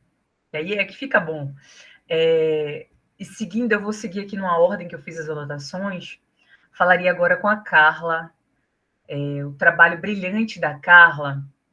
Antes de mais nada, né, quando ela fala do Minority Report, eu me lembrei imediatamente de um texto que eu adoro, publicado na Anamorfoses, do professor Douglas Pinheiro. O professor Douglas, Carla, que está em outro GT nesse momento, ele faz reflexões a partir do Minority Report para analisar como a categoria da paranoia tem atravessado praxis e instituições jurídicas. E por que eu lembro desse texto dele? Esses dois têm problematizações distintas. O professor Douglas está preocupado com aportes do constitucionalismo. No seu texto, você está problematizando os direitos fundamentais. Mas a inspiração do texto do professor Douglas, o qual eu recomendo fortemente a leitura, que é... Peraí que eu já vou colocar, inclusive, o link aqui bem rapidinho no chat. Amiga, eu já joguei. Enquanto você fala, eu jogo no comentário. A inspiração do professor Douglas me fez pensar, quando você traz essa reflexão tão rica com o Blade Runner, nós temos categorias analíticas ali que interessam muito para nós do direito. Ciência artificial, memória implantada, autoconsciência produzida, humanidade funcional, tecnopolítica da vida. E aí eu fui, né? E como é que a gente vai problematizar os fundamentos jurídicos constitucionais? Definição de pessoa, alcance dos direitos fundamentais, função protetiva dos direitos de personalidade, fronteira entre humano e não humano como construção jurídica. A sua pesquisa, ela tem um potencial de trazer uma pesquisa mais analítica, que chame atenção para uma problematização mais concreta do que descritiva, como está agora. E também ficou muito visível em sua fala, Carla. Você mesma disse, é uma pesquisa que está em curso, né? Então, por exemplo, né, é uma pesquisa que pode trabalhar essa noção de medo, que é um instrumento que o Estado gosta de utilizar há muitos e muitos séculos, né? Isso está em Koselleck, está no Ginsburg, né? Como o Estado operacionaliza o medo como um afeto estruturante. Isso é muito forte, isso está na sua pesquisa, né? Então, há essa afetividade negativa que orienta a normatividade social diretamente, né? Diretamente. A base emocional de estruturas para a exclusão jurídica. Então, a partir do seu resumo, eu visualizo muito mais, assim, como se você fosse refletir de maneira mais concreta categorias jurídicas a partir da obra do Philip Dick. Ali a gente restringiu, né? Só o direito de personalidade, só. Eu até fiz aqui a sua apresentação me fez ir além. Me fez até pensar numa categoria, a gente pode conversar até depois dessa sessão, que é a ideia de guetos ontológicos, inspirada no texto do professor Douglas, né?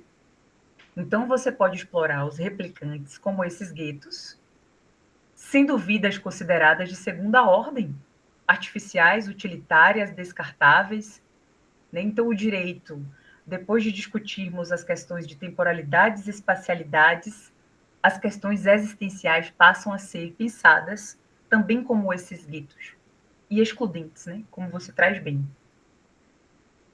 Sigo para falar agora com o Douglas.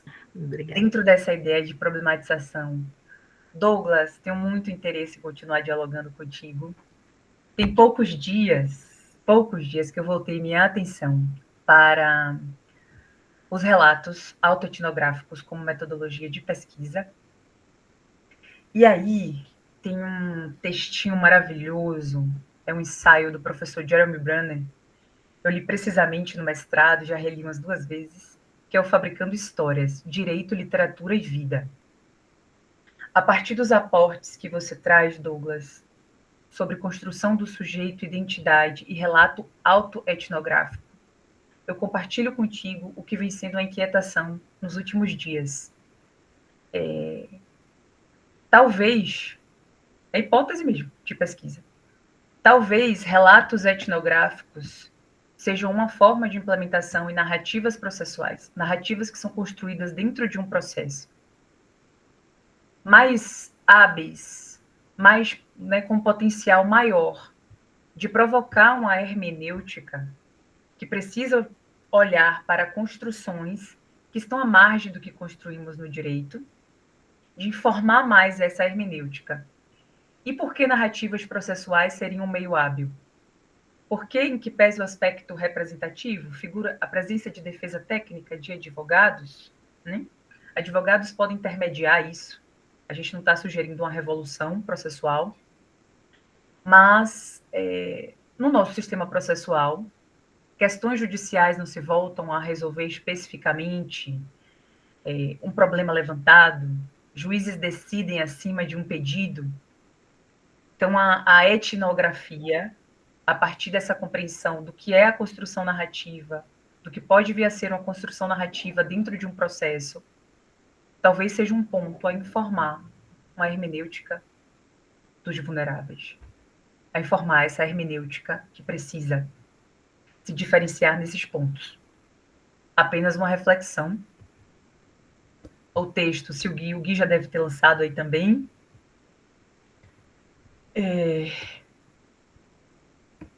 O Eduardo, aqui na sequência, né? Na minha sequência.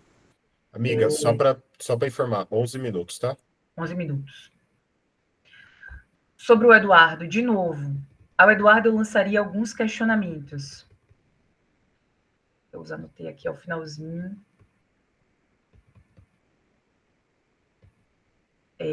Porque o Eduardo está dialogando com o Krenak, né? Então, o Krenak é uma leitura necessária, né, Eduardo? Foi um marco, um referencial muito importante na minha tese de doutorado.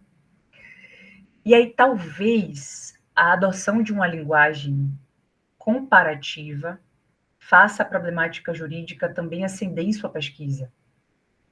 A sua pesquisa, ela mergulha no pensamento do Krenak, você apresenta muito bem os pressupostos da peça, a gente consegue entender a relação que há entre as obras do Krenak, que são, em verdade, entrevistas convertidas, né, numa linguagem escrita, mas, assim, explora mais que cosmologia sustenta o direito quando define pessoa, coisa, natureza.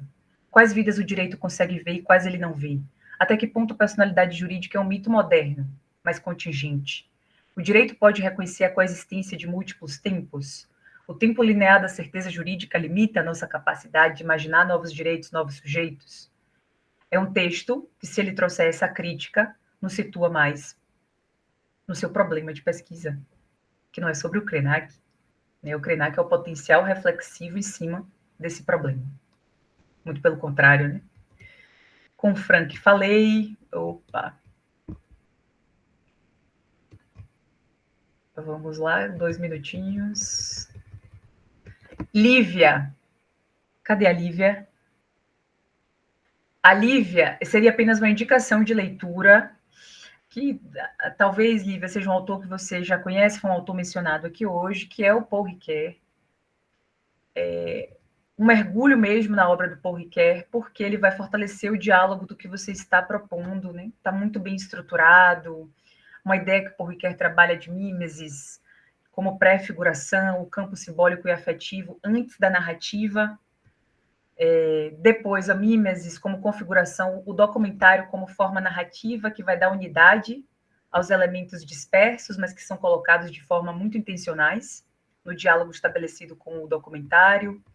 Mimesis ainda como refiguração, que é o impacto da narrativa no espectador e na compreensão de justiça. E ainda, né, o reforço desse argumento de que o direito, para além de ser uma prática narrativa, ele vai mediar a justiça enquanto essa construção simbólica e não apenas lógica, ao escolher elementos o tempo inteiro de forma intencional. Estou utilizando muito essa questão. Com o Paul Ricoeur, você amplia os diálogos e os conceitos sobre a noção de tradução. Né? Então, essa leitura de Osonha como tradução poética da resistência, né? Representando acolhimento de outras vozes, reconhecimento do outro como legítimo, abertura ao pluralismo narrativo, um alcance que foi aumentado ali pela presença do elemento poético, né? Algo que você sustenta de forma brilhante. Bem rápido. O Guilherme Reis, o Tiago e a Beatriz, eu também tenho um texto para indicar da Anamorfoses, esse está fácil. É um texto da Elina Mostaira, é um texto maravilhoso. Gui, me perdi aqui, cadê o chat? Elina Mostaira, já eu coloco. E por que eu recomendo esse texto? Embora o texto não vá falar sobre tradução e dublagem, que é a relação que vocês fazem, o texto foca em música e direito, interpretação e performance. E aí ele vai dialogar bem fortemente com categorias de análise, tradução, subjetividade do tradutor, audiência. Né? Isso pode ampliar o arcabouço de discussão de vocês para pensar a dublagem não apenas como substituição de voz, algo que já fazem, mas como performance de sentido no campo jurídico-cultural. É um artigo que representa uma pontezinha teórica entre essa noção de tradução audiovisual para além da técnica. É nesse sentido, um artigo bom, é um ensaio muito bom. Cadê? Eu já coloco ele no chat, só concluindo aqui. E a Yasmin. Sobre o trabalho da Yasmin, uma contribuição pequeníssima, aqui nessa minha fala, né? Fechando com a minha fala inicial, como ampliar, é como conferir a verdadeira relevância ao que estamos problematizando. É como se a gente respondesse, assim, né? Como o cinema, a arte de uma forma geral, a literatura, estão ampliando a potencialidade do que a gente problematiza no direito. E nesse sentido, Yasmin, eu ouvi e penso que dentro do que você está refletindo, algoritmos que operam dados produzidos em sociedades que já são desiguais, modelos preditivos que tendem a reproduzir e intensificar vieses raciais, territoriais, socioeconômicos, essa categorização automática, que é o coeficiente criminal, que converte desigualdade estrutural em risco calculável, eu penso que você poderia trazer para o seu texto a noção de seletividade penal. Com os referenciais que você já trabalha, isso é possível, mas com... eu anotei aqui, né, uma leitura que pode ampliar esse alcance, que é a Sociedade de Controle, do Gilles Deleuze. A gente ouve, né, as mil traduções falando nela. É uma boa leitura, Sociedade de Controle, é um texto de 90, mas as reflexões são atualíssimas. Ele vai descrever essa passagem das sociedades disciplinares para a sociedade de controle. E o anime, né, que você cita, ele vai encarnar essa lógica do coeficiente criminal como forma de controle difuso e permanente. Então, acredito que seja uma comparação rica. Falar de seletividade, quando a gente fala de problema de regulamentação no mundo, né, no mundo no qual estamos tentando ampliar ou traduzir a própria noção de coeficiente criminal, é algo que vai aumentar, com certeza, o alcance do seu problema de pesquisa. Seletividade penal, vigilância algorítmica, erosão de garantias e expansão do poder punitivo por meio da técnica. É um aspecto que podemos problematizar diante da aproximação riquíssima que você faz com o anime Cycle. Não assisti, mas até anotei. Até anotei para pegar o sistema civil do Psycho Pass. Correto? Gui, super rápido, eu ficaria aqui a tarde toda. Tá contigo. E eu ficaria aqui te ouvindo, amiga. Bom, eu vou ser o mais breve possível aqui, tentar me autolimitar. Eu queria primeiramente agradecer a apresentação de todos os trabalhos, de cada uma que se disponibilizou, né, a participar do grupo de trabalho, a botar a cara para bater, né, porque é um momento de, enfim, disso mesmo, né, de se fragilizar de certa forma, de colocar a sua pesquisa, né, à mostra e à crítica, e isso não é fácil, principalmente para os que estão começando aí, né, Guilherme, cheio de cabelo na cabeça, né, eu também já fui assim, viu? O pessoal da iniciação científica em geral, tá? Então, de novo, meus parabéns.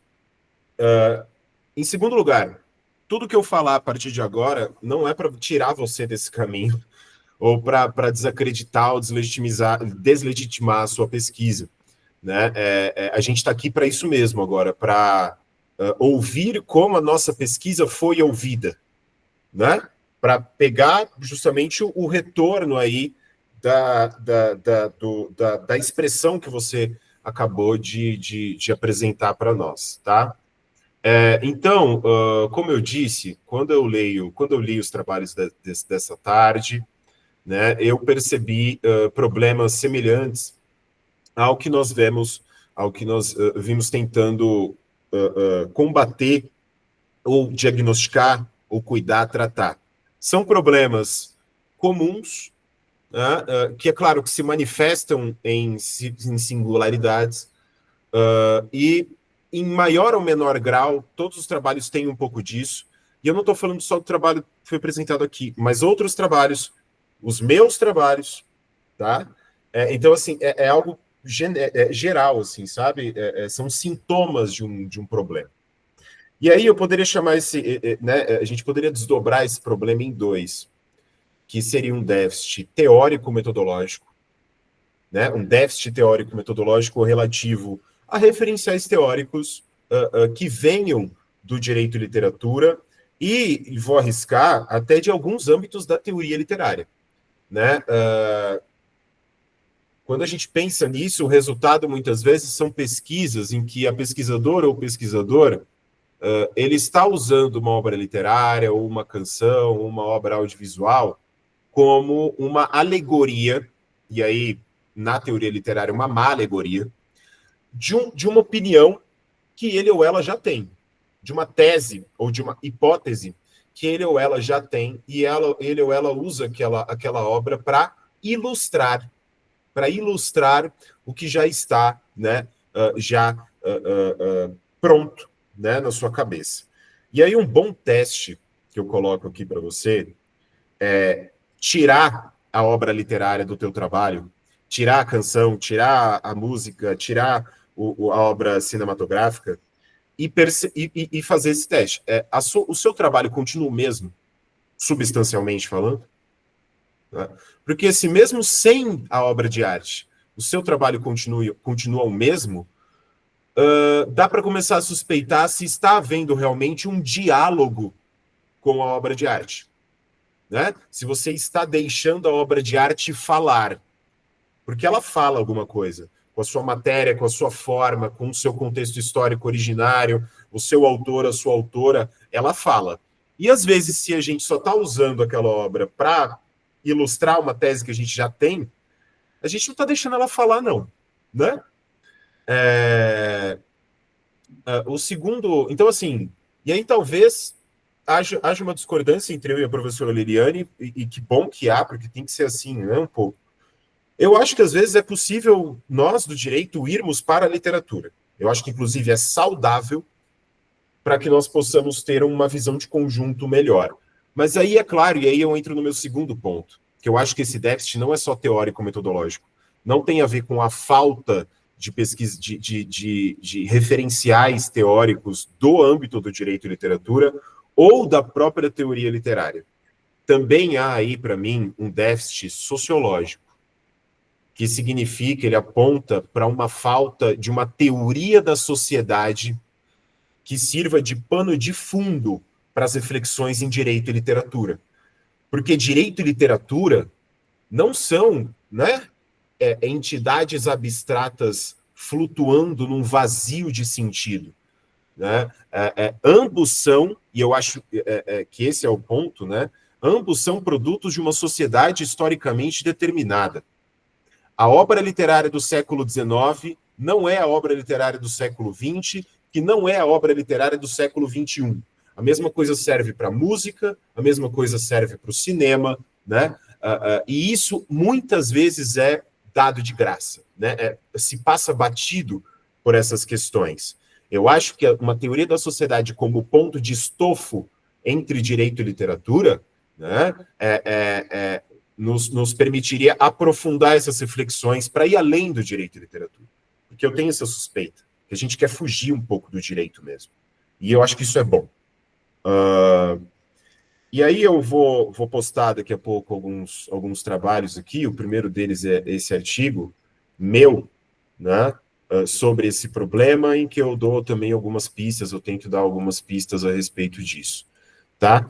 E aí eu começo a falar um pouquinho do trabalho do Frank. Frank, você citou, e eu gostei muito disso, né, uma tentativa de fazer um percurso analítico com a obra, né, com o trabalho, o artigo da professora Henriette Caram, porém, o artigo não está citado. Tá? Vocês estão me ouvindo, gente? Eu só vi bolinhas do nada aqui, aí agora vocês apareceram. Beleza, não estou sendo ouvido. Aí eu senti falta da citação do artigo no seu projeto de resumo. E aí eu achei muito legal que você trouxe... o trabalho é em Direito e Literatura porque é sobre as letras das músicas. E isso é algo muito legal de se pensar, porque, vamos ser sinceros, ninguém mais... e aí a gente pode pegar talvez até a década de 90. Quantos jovens leram Machado de Assis, por exemplo, interessados, e quantos jovens ouviram interessados Racionais? Então, eu acho que no Direito e Literatura existe no âmbito das letras das músicas algo a ser explorado aí que passa batido. A letra da música não é música. E esse é um ponto interessante. Música, na teoria musical, ela é sem letra. A teoria da música, ela ignora a questão da literariedade da música. Ela é ritmo, né? Por alguns teóricos, a música é ritmo, por exemplo. É tempo. E aí a gente entra em outras coisas, que daria para você explorar, né? Que eu acho que seria bem legal, essa questão do tempo e do ritmo. E aí um ponto, né? Puxando para o que eu estava falando no início. É importantíssimo pensar como se dá essa questão do samba a partir da indústria cultural. E aí não dá para pensar isso nesse vazio, entendeu? Eu acho que tem que pensar que tipo de sociedade é essa que produz e consome esse samba. E aí é uma dica, né? Eu acho que o seu trabalho está muito legal, muito interessante. Talvez puxar para as contradições que existem aí. Porque, como eu disse, a letra da música ela pode ter estereótipos, pode ter racismo, mas ela pode ser lida, ouvida, recepcionada por grupos minoritários de outra forma, com outro sentido. Essa alegoria pode tomar outra forma e, às vezes, ela pode se tornar um símbolo de resistência. Então, eu acho que talvez seja interessante você fazer esse movimento de vai e volta. Seria interessante. Se você também não quiser seguir meu conselho, eu acho que ainda assim é um trabalho excelente. Tá? Lívia, sobre o seu trabalho, o que eu senti... Professor, quebrando um pouco aqui o protocolo, não é para fazer nenhuma réplica, é só para pedir licença, se possível, que eu possa me retirar, porque eu tenho um outro evento, e é lá dentro, e eu queria... Sem problemas. Na hora eu sou... Tudo bem. Inclusive, Guilherme, é um professor lá da tua faculdade, o professor Laurício Pedrosa, que vai apresentar o painel que eu vou... Guilherme... Maurício? Guilherme. Tá bom. Obrigado, Frank. Depois, se você puder ver a gravação, tá bom. Eu agradeço pela atenção e pela autorização para sair. Tá bom, muito obrigado. Um abraço a todos. Valeu. Lívia, o seu trabalho, a única coisa que eu também percebi é quase nenhum referencial teórico-metodológico, inclusive na bibliografia em geral. E isso eu senti falta e eu acho que você precisa disso para poder continuar, né? E aí eu te proponho que você veja, né, o trabalho da Henriette Carão, o artigo, né, o Surge Esse Gordo, que eu acho que pode te dar algumas... Eu estou postando aqui, tá, gente? Enquanto eu falo, tá, o texto. Tem uma tese de doutorado muito importante, de uma professora que eu admiro muito, a doutora pela UNB, se chama Narrativas Literárias Desconstituintes, tá? Que é da professora Liliane Reis. Eu estou jogando aqui também, porque eu acho que tem tudo a ver também com o teu trabalho, né? Tudo a ver com o teu trabalho. A gente pensar essa questão de direito insurgente e tudo mais. Carla, a gente entra de novo nessa questão das alegorias e um pouco, talvez, com o nosso viés e com o nosso tempo, né? Tem um historiador, um Quentin Skinner, que ele vai falar do problema do anacronismo, que é você pegar uma obra do passado, né? Historiadores estudam passado. Há uma discussão sobre isso, mas vamos simplificar. Ler um contexto do passado com os olhos do presente. E aí eu te dou o exemplo máximo, que é a apropriação pela extrema-direita de 1984. Né?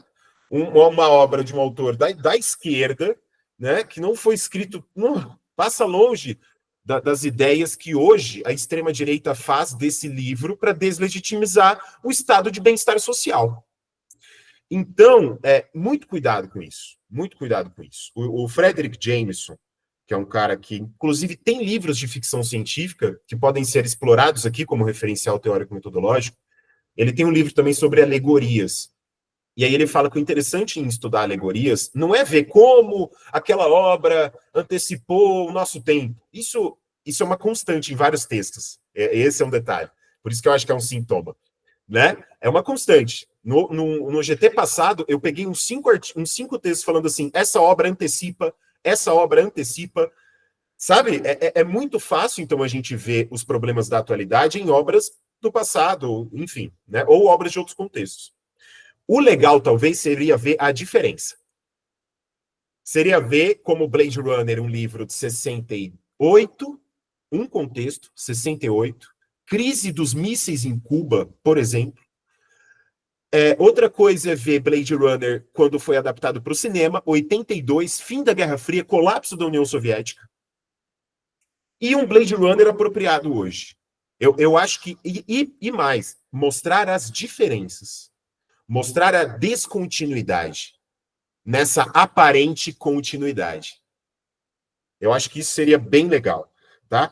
E aí te indicar também o Tsvetan Todorov, que tem um texto sobre ficção científica e sobre o fantástico um pouco. Tem vários caras que estão estudando ficção científica no direito e literatura. E um que eu adoro, que é um dos membros da esquerda mais interessantes ali da Inglaterra, que é o China Miéville. China Miéville.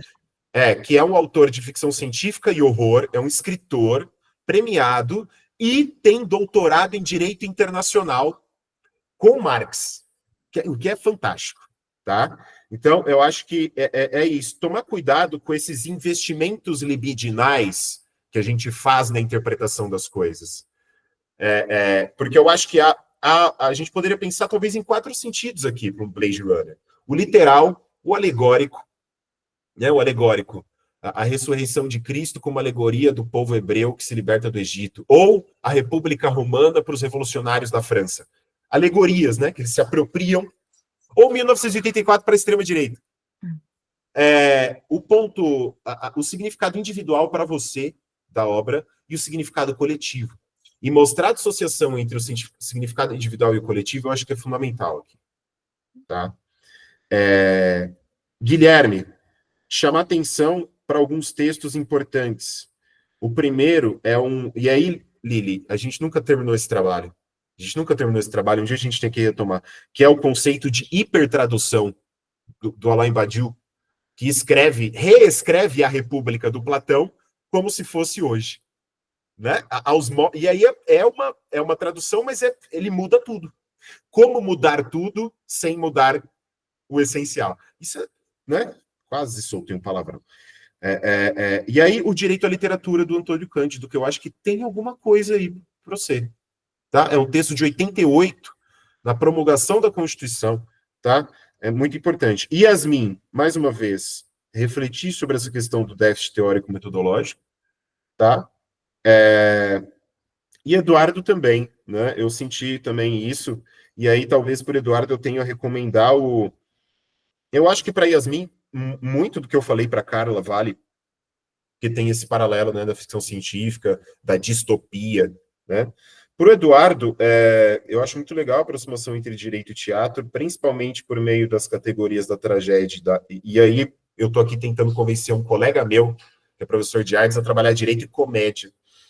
Mas aí eu te recomendo, talvez, não sei se você conhece, um livro do Christoph Menck, que se chama Direito e Violência. Porém, o livro inteiro é sobre direito e tragédia. Que eu acho muito legal. Tem um artigo também, né, Lili? Do Paixão? Direito e tragédia. Vou lançar aqui.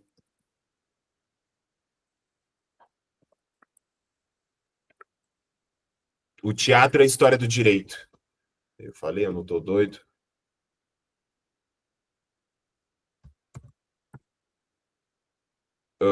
E é isso. Eu acho que eu joguei os trabalhos que eu queria jogar aqui, tá? E é isso, gente. Temos talvez um tempinho aí rápido para alguma pergunta. Eu te sugiro, não precisa tentar defender teu trabalho das críticas. Não precisa. Se você quiser perguntar alguma coisa, mais alguma coisa e tudo mais, esse seria o momento ideal, porque temos 8 minutos e eu acho que todo mundo, se quiser, pode falar, né, Lili?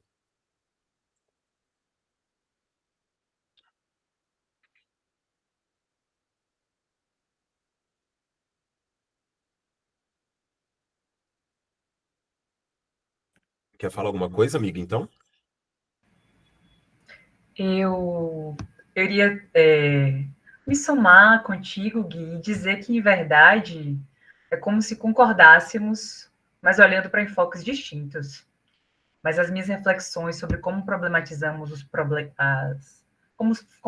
construímos um problema de pesquisa jurídico através e a partir, e em diálogo com a literatura, é nesse sentido. Estamos mesmo iluminando esse problema?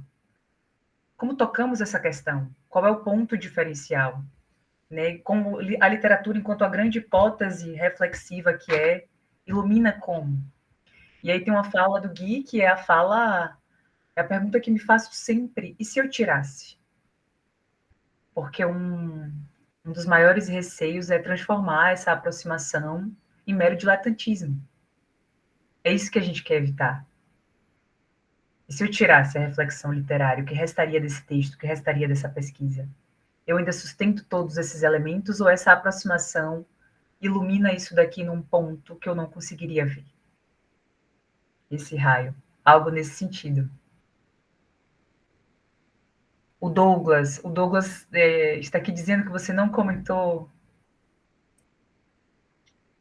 Assim, Douglas, o meu comentário sobre o seu trabalho, e aí eu poderia colocar a mesma reflexão que eu fiz sobre o déficit teórico-metodológico. Talvez faltou alguma coisinha aí, mas talvez do direito aí eu poderia concordar com a Lili, talvez algum problema jurídico um pouco mais delineado, que eu acho que dá para delinear, inclusive te ouvindo eu entendi melhor a sua pesquisa, tá? E eu concordo muito com a Lili com essa parada, porque eu acho que há uma relação aí, né? Porque ninguém é bobo aqui. O pessoal da UNB que estava fazendo direito achado na rua nos anos 80 tinha lido Foucault, né? Não dá para supor que não. E aí eu vi uma relação muito estreita entre esse método de relato etnográfico e o direito achado na rua, e eu acho que aí você tem já o seu referencial, velho. Eu acho que é ir fundo nessa. Acho que a pesquisa da Lili também pode ajudar muito, a tese de doutorado que eu joguei aqui, tá?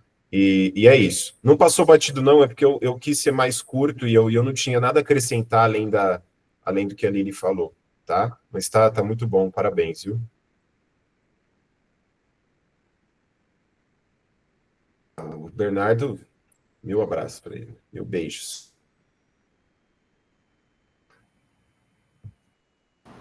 É coisa de segundos. Eu não sei se todos são do direito, mas a minha formação não é no campo do direito. E talvez por isso o trabalho tenha talvez percorrido outras linhas de interdisciplinaridade, né? Minha formação em dança, sou artista de dança contemporânea e também em filosofia e teologia. Então ele perpassa essa linha de pesquisa e eu tentei, graças ao Bernardo, entrar um pouco nesse atravessamento aí pelo direito, né? Pelo sujeito civil e outras coisas. É isso, obrigado. Não, muito bom. Eu acho que isso é muito bem-vindo entre nós. A gente precisa oxigenar. E aí eu agradeço, Douglas, a sua coragem, né? Sua disposição, sua coragem e sua opção pela transversalidade. É isso que salva a minha vida. E eu iria sugerir um registro, uma foto. Podemos?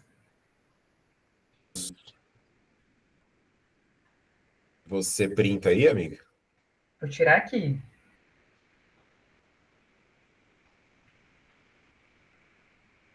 Feito.